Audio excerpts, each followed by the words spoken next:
plant stakes. I found the actual stakes at Home Depot. I've heard they also have them at Target and stores like that. And they are copper wrapped around the stake, but the copper's super, super thin. And I tried stamping on it. It was a fail. When metal is really, really thin like that, there's just not enough material for the stamp to sink into for it to show up. Or it cuts right through it, which I'll show you. So what I did is I stamped on some plaques. These are aluminum, and then I riveted that to the plant stake. I also saw some bamboo plant stakes, and I riveted to that one, which is kind of fun. Now on any of these you can also glue it. I would use a really, really strong glue since it's going to be out in the elements and get rained on and watered and so forth. So I'd use a 2-part epoxy. But let's get to it. The one on the left, the Roma tomatoes, I used our 7mm Kismet stamp set. I actually ended up riveting this to this metal. And then since it's an aluminum rivet, which I'm going to show you right now, it's super soft. So when I riveted it, it flattened a little bit. I went ahead and flattened it further and then just stamped the top with those flowers. I tried to stamp directly on it, and it doesn't impress well. Well, first of all, if you are going to ever try this or attempt this, I hit my stamps very, very lightly because I knew that this metal is so thin that basically it's like I'm stamping directly onto the bench block. And I did this not out of concern for my bench block, but out of concern for my stamps. So if I hit them really, really hard, I would basically be running against this, which could injure my stamps. But up here, do you see that little cutout? That was a cloud. And when I stamped it, it just cut right through. So this metal is just way too thin. It's like 28 gauge or something. So I wouldn't bother stamping straight on it. Just learn from me. So a couple things. This one is riveted on, but instead of having the head of the rivet on the top, I had it back here and then trimmed here and riveted down from this side, which this one I had the head on the top.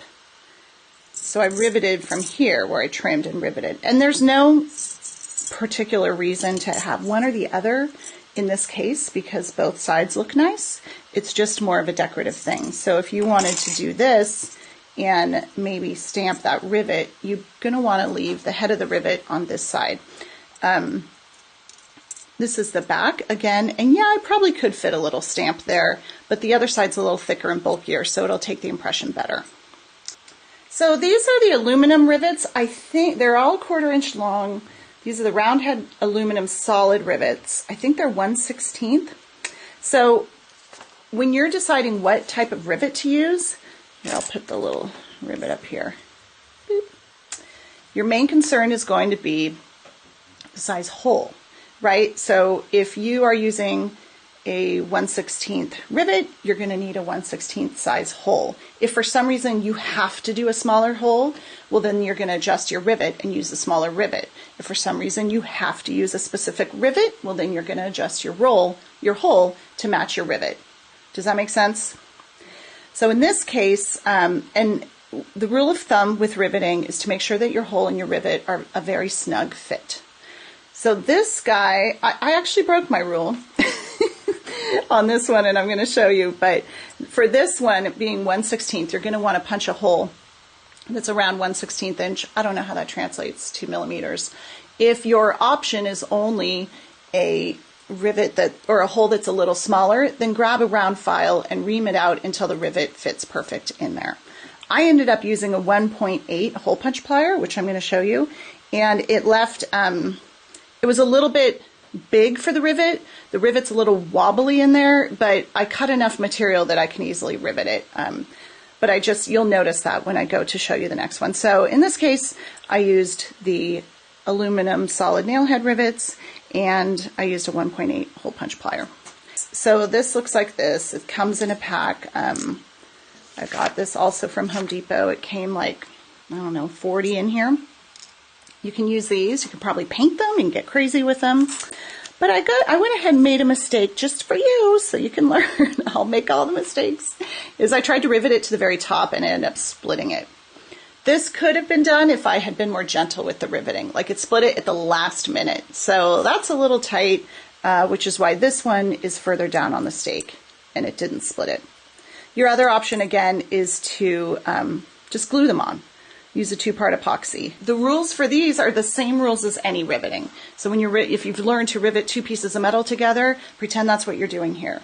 The only difference is there's a lot of space between the two. The rivet may need to be a little bit longer to get through those 2 thicknesses, but all the rivets we sell are pretty long. For this one, I have 1 hole right in the middle, and I'm going to just rivet it right on there like that. Yeah. So the first thing I need to do is mark the hole where I want to punch the hole. I've already done that on the top. I've already marked and punched my hole with, in this case, my 1.8 hole punch plier, which is just what matched best with the rivet. So I'm just going to hold it until it's in the place that I want and take a fine tip pen and mark where I want that hole to go. Right there. You can use a drill, you can use a Fordham, you can use a screw down hole punch, you can use a power punch if you have the right size, or you can use a hole punch plier. Whatever you need to do to get this hole in here. Now the trick with the hole punch plier is it only reaches so far in certain angles. So for this guy, I kind of have to come up through the middle here. And I'm going to line it up. Let me try to turn it so you guys can see. I'm going to get that punch right on top of that hole. Remember, the punch is tilted. Do you see that? So the part that's going to touch the metal first is the top, depending which way you have the punch set. So if you're trying to get this perfect on a circle, then you're going to have to line the tip that touches the metal first up with the top of the dot. Does that make sense? And it's like butter, it just pulls right through. But I do remember that it's so thin that sometimes it leaves this little right there. So I'm just going to grab my cutters and cut that off. It punches fine through other metals, but this stuff is so thin. Okay. I actually am going to come in and tap that down a little. There's my hole. I just remembered something, and I will show you. When I initially punched this, I punched it with a different size hole and forgot that I need to re-punch it with my 1.8. So I'm just going to line it up. I need to pull it closer to me to do that because I'm blind. So I just lined it up and I'm going to re-punch it. There we go. Now it's the right size.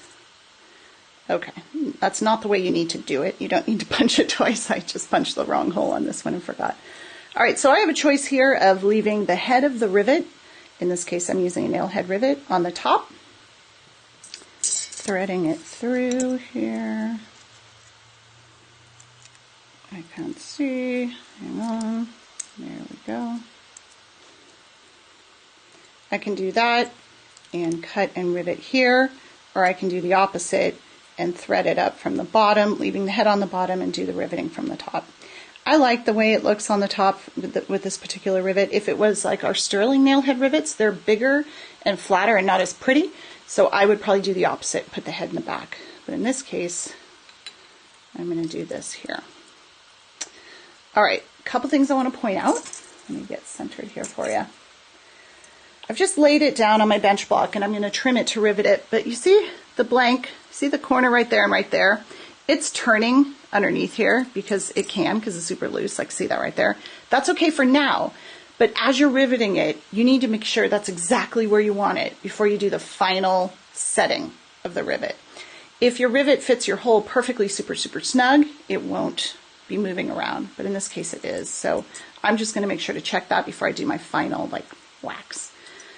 All right, I'm going to hold everything down, and with my cutter, this is just, this again, these rivets are aluminum, so you can use almost any cutter with them. It's this very soft metal. This is a Xeron Maxi cutter. I just grabbed it, not using it for any particular reason. And you can use either a riveting tile or a couple different ways to measure how much material you need to leave to rivet. I just eyeball it, I place it all the way flush and then pull it up a little bit. Okay, can you see that there? If I pick it up, it's going to fall out, but it's about 1.5 millimeters. Okay. If you want to be super technical, because cutters all leave a little pinch. Oh man, there we go. You can come in and file it flat. I don't usually do this, but in theory it's a good idea because then your rivet will be super round and you're not riveting down some odd shaped material. Okay, you can rivet with a riveting hammer, or I actually prefer to rivet with a chasing hammer. My friend Aisha showed me this. It makes life so much easier. You just take the ball-peened end and strike on the rivet. I kind of work around the outside of the rivet, being really deliberate where I'm striking, so I'm not just whacking all over the place, because you also don't want to hit this metal. It's not the end of the world if you do, because this is the back, but if you were riveting from the front, you'd end up denting up your front. Okay, so I'm just going to come in, and this mushrooms out really, really fast because it's aluminum, so it's super, super soft. Try to get it to a place where I can pick it up and show it to you. Really, really soft, okay? All right, so that's mushroomed enough that it's holding. I want to see if I can get a little zoom action. Let me get my hand back here so it focuses on that. Well, it's not totally in focus, but can you see that it's a little mushroomed out? Okay, that's what you're looking for.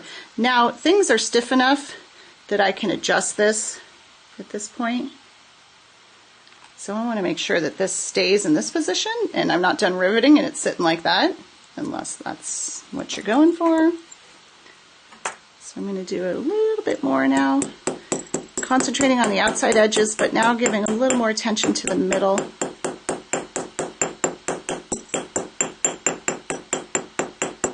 See how it's just rounding out there?